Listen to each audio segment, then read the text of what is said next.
It's the end of August and I'm here on the Wisconsin River with my good friend Kurt Schultz. He's guiding here. Kurt's guide service out of the Wausau area. This particular section of the Wisconsin River is actually kind of small and relatively shallow. There's a lot of fish in here though, and I'll tell you what, the conditions are really kind of tough. We got my favorite, the cold front here and the kind of high skies, but you have assured me, and you've kind of proven that there's a lot of muskies in this stretch of river. So we'll show you the next bite. Just looking for the next bite, next bite,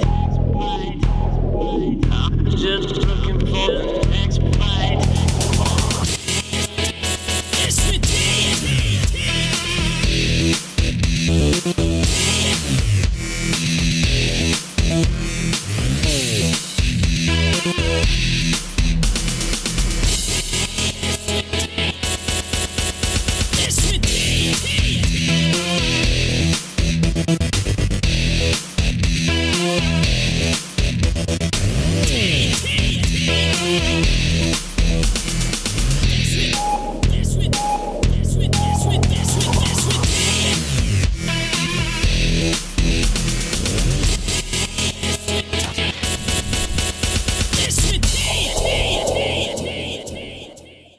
couple things about fishing rivers. Now these smaller rivers, I mean, to be honest, they're not all that complicated. So you're basically just trying to get out and cover it all. But the basics of where you're going to want to start fishing is that anytime you go through a riffle or a rapids, what you're going to find after you get through that is a hole. That's going to be a good section to check and start fishing. You want to cover the deeper water where the current is. You want to cover the real shallow stuff, and you want to cover those breaks in between too. Now, as far as lures go, that's pretty shallow. So here you're mainly talking bucktails, jerkbaits, crankbaits that are running shallower. Don't get freaked out. People that are used to fishing in natural lakes, if some of your baits aren't working properly according to how you look at them because of the current, don't worry about that. I can tell you from personal experience, I didn't have the confidence at first, but take your favorite baits, even if they look like they're running to the side, not always going to the same side, and fish those current areas.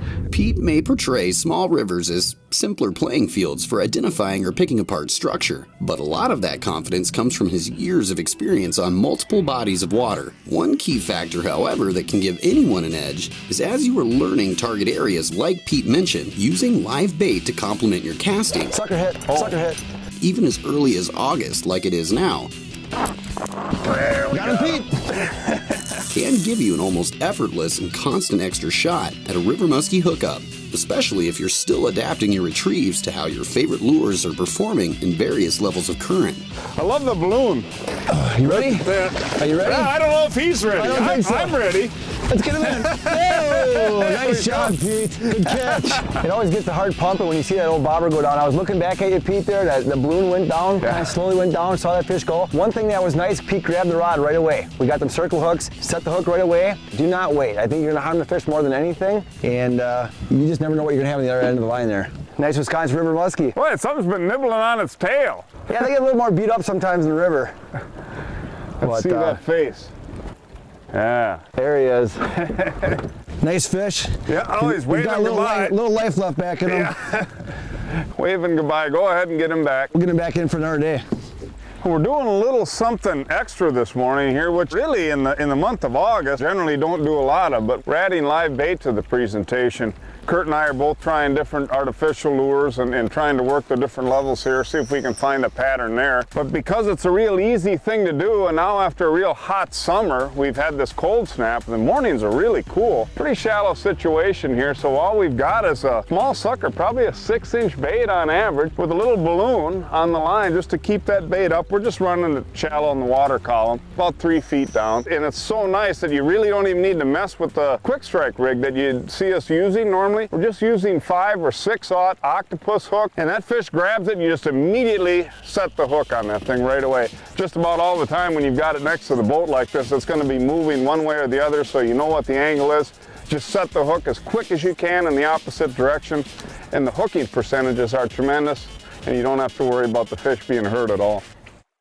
The next bite is presented by Mercury, Amsoil, the first in synthetics, Tracker Boats, fish the finest, Bass Pro Shops, your adventure starts here, Berkeley, catch more fish, There's no doubt that generally fishing for muskies can mean covering a lot of water, but here on the Wisconsin River, Esox expert Pete Maina and professional river guide Kurt Schultz have a fairly unique situation going. We're continuing to fish this same little stretch of river here, this area that's a hole. It's maybe 200-300 yards long here is all this is, but there's a lot of fish in this particular area, and most areas are like this on a river. It's actually surprising how many fish can be in a particular area like this where you've got some deep water.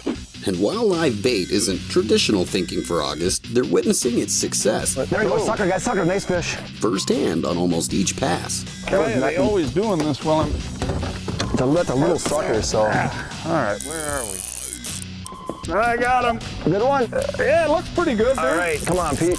Now if I can keep him out of my bucktail. Get up here. Get on up here. Oh, nice job. I'll get him to you. Yeah. Get in there. There we got him. Whoa, good job, Pete. Nice That fish. was cool, dude.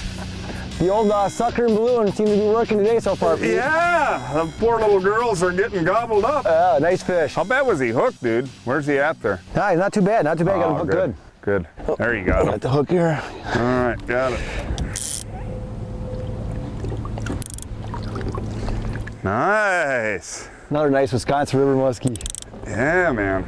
Boy, nice fish. You know what? That's a bigger fish than I thought. You got a pretty big head on that thing. Kind of beat up again, but boy, it's strong. That was a great fight, dude. Can imagine what it was like for that poor little sucker girl to see that coming and then crunch down on you. Little snack for her. Yeah. What's neat about the situation with the live bait here is we're real close to the boat, and of course we're using that smaller bait and just that small octopus hook. What's different compared to a normal quick strike situation is you just really reef on them because you want to break everything loose from the fish, but this little bitty hook you don't really have to set quite as hard. To be honest, I didn't know exactly what to do there. I was like, well, how hard do I get them? But when I knew I had the angle like that, I just gave kind of a half set and hooked the fish perfectly in the corner of the mouth. So that's kind of the way to do it with those smaller baits. Making sure you are properly gauging the angle of your hook set is definitely an important aspect of using live bait. But on the flip side, make sure you don't forget to practice your figure 8 and current, since it can also be a major factor for triggering fish when casting. Oh, nice strike right at both sides, boys. Figure 8. Barely hooked. I made a cast ashore. The area looked really good, a lot of rock cover there, and I was burning the bait in real fast, and all of a sudden I thought I saw something, wasn't sure, and there a muskie was, right on my bait. Came up once, missed it, came up again, and on a third strike, right near the boat and hammered it. And I wasn't sure how well I had it hooked, but I had it right on top of the lip there, and we got her in the net. Man, did he hammer that bait. Yeah. I saw him come nip, he missed the first time, and came back and just plowed it. That was cool. Gets the heart going there. Honestly, that's the first thing I saw when I turned around.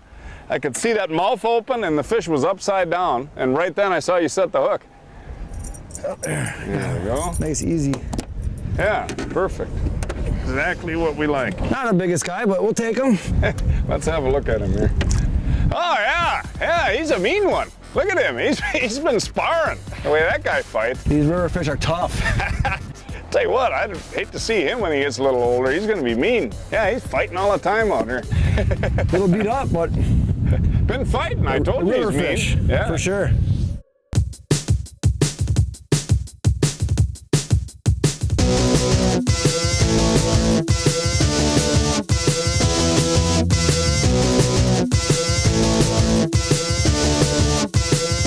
The Real Deal.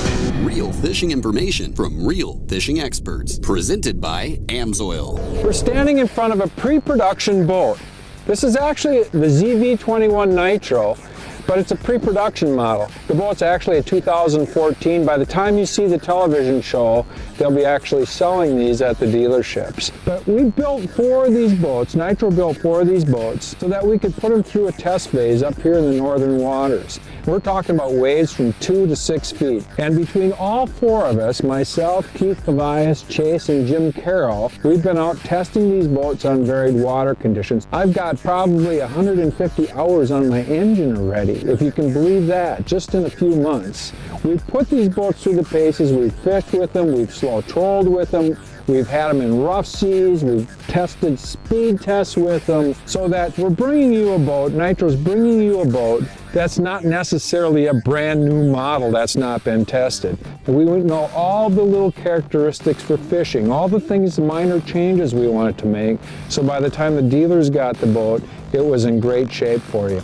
Now, everything about this boat is big, it's tough, it's got more gas capacity, more storage than the competitors, more floor space. In fact, even coming back into the transom here, where other boats have got rail systems that are 3/4 inch rails, we knew that many of the guys are going to machined aluminum rod holders. They're tough, they take a beating.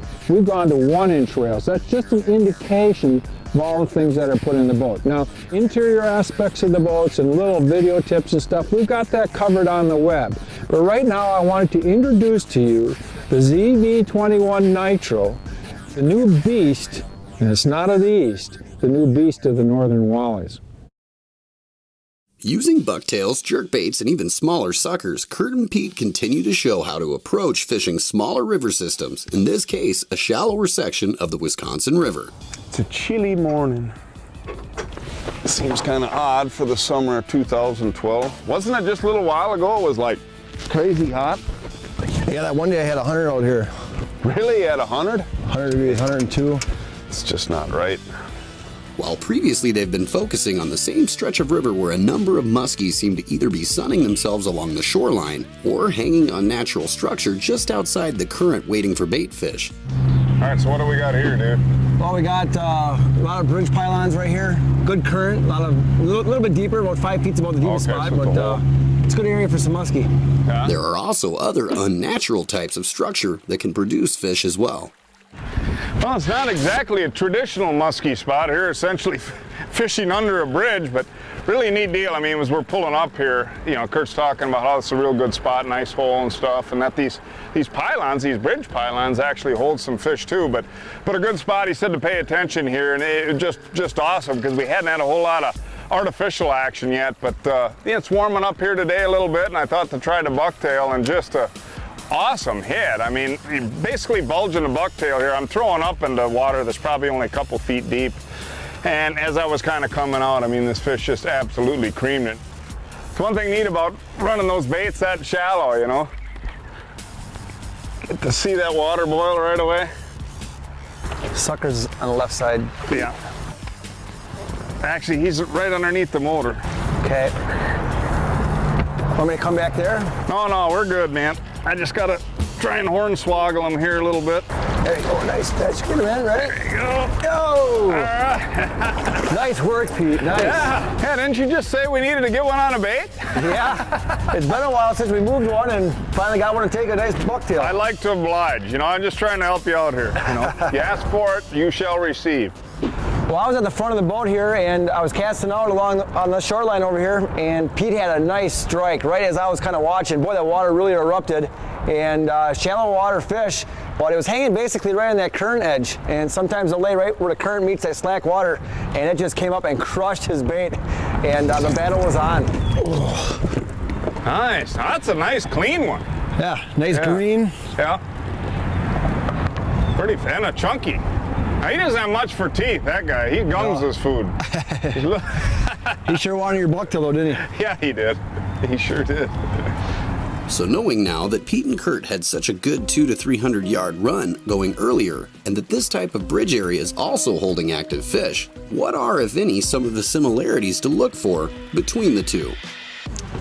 Well, one thing nice about this area is when we pull into this spot, you got a good weed cover on the top end of the hole, you got some good rock structure in the middle, and then you got all these bridge pylons. And boy, there's a lot of bait fish around. A lot of muskie like to hang out in this area just for the fact there is good structure, there's good eddies, good break lines where those fish can lay along. And it's not the deepest spot in the river, it's maybe 5 feet at most, but these fish like to hang out in this rocky, you know, little current, little off the current, and just a good place for them to sit and ambush on a bait when it comes by.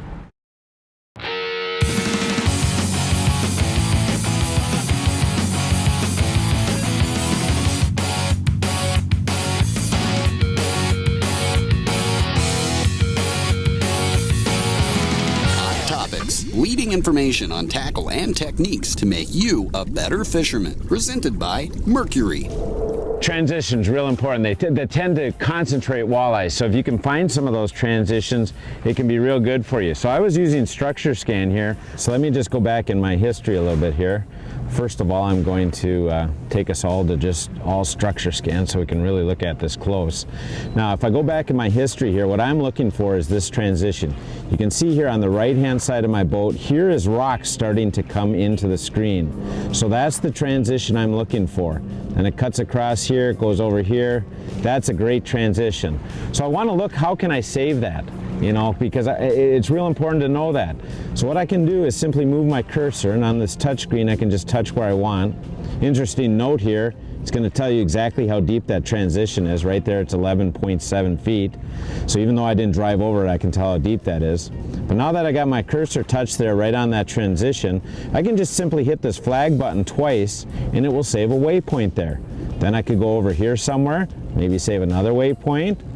I could come over here, save another waypoint. So I could have a series of waypoints, and if I went to my chart plot now, I would actually see those waypoints and I would have that transition marked in. A cool way though to keep track of this permanently is, maybe you have or maybe you haven't noticed, but this little red flashing light up here means that I've been recording the sonar. And so what I can do is, instead of picking out waypoints, I can actually overlay this data, this side scan data, onto my chart plotter. So let's take a look at how we do that. The first thing we're going to do is actually stop our logging. So here we're going to go under log sonar. I was logging it all along. I'm going to say stop. Then you have to go through a little conversion program here.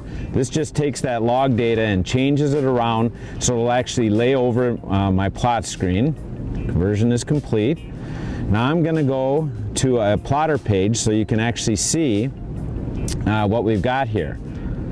So what we've got, let me zoom out just a hair. Okay, here's where I actually came around and marked those waypoints. So that's my edge of my structure. But I could just go back. Let's just go over here and zoom in a little at that spot. I could go back here, go to my overlay options, and I can actually overlay and start to see, let's zoom in a little, that transition, and you can see it there. Here's the rock out here, back here. Here's the rock transition, there's one of my spots, it curled in, there's another one of my spots. So this is actually laying it on there. So now you wouldn't even need those waypoints, you could follow along that transition. So there's a couple different ways you can keep track of that transition right on your screen here. Transitions are really, really important. If you can find them, a lot of times you'll find walleyes there. With structure scan, you're going to be able to pick those out. See the rock to sand or rock to mud transitions. With structure mapping, you can actually save them right on your plotter screen and be real efficient at fishing those transitional areas. Obviously, exploring shallow water, water that is known for hazards, or just new water can generally be daunting, but common sense and a careful approach is how even seasoned anglers like Pete Maina or Kurt Schultz learn new bodies of water, the same as the rest of us. You definitely need to use caution, as there's a lot of rocks and a lot of shallow area. One thing that I always look for is when you're coming down the river, you might want to look where that current is a little faster. Obviously, if the current is a little bit faster, it's going to be a little shallower. So those are the areas that you want to take your time through, and so you don't bang your boat up or your motor. A lot of these rivers around this area, I mean, you don't want much more than maybe a 25 horse motor. I run a 40 jet motor, so I can get through some really skinny water, but for the most part, you want a small motor and just slowly work your way down the river. I see too many guys getting hung up and just trying to race down the river. But just use your time wisely and you'll figure those rivers out. Using smaller live bait and smartly casting structure has shown that if you approach choosing areas to fish, knowing that you are getting your baits down into where the muskies are likely to hang out, your chances of getting bit are increased dramatically. Just plowed it. I don't know how well he's hooked. Oh, come on. Where'd you get him on, man? Hit a squirrely bird. This may seem like an obvious statement at first, but that's only because there's still a few lingering details supporting Pete and Kurt's successes when casting structure in small river systems. Corner of the mouth, it looks like. Come on, boy.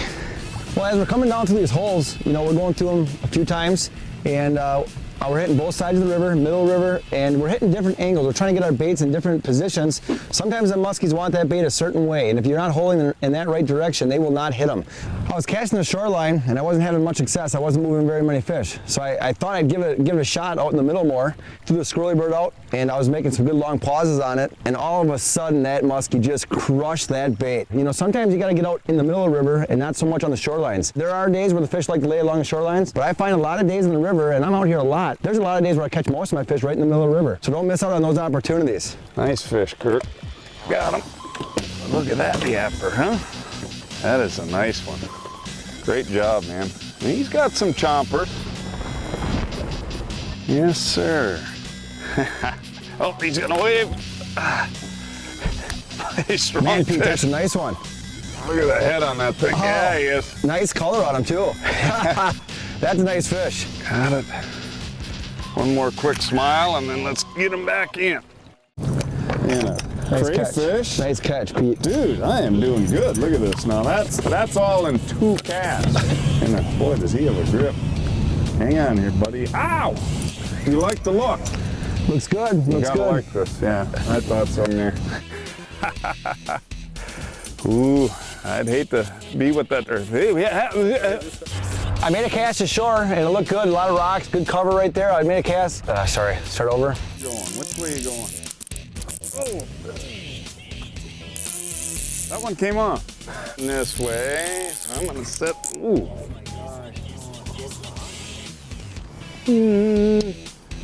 Aren't they nice? Too bad to eat all the walleyes, but like the look. Does it match the hat? The Next Bite would like to thank Kurt Schultz of Kurt's Guiding. For more information on Kurt and his guiding services, look him up at kurtzguiding.net.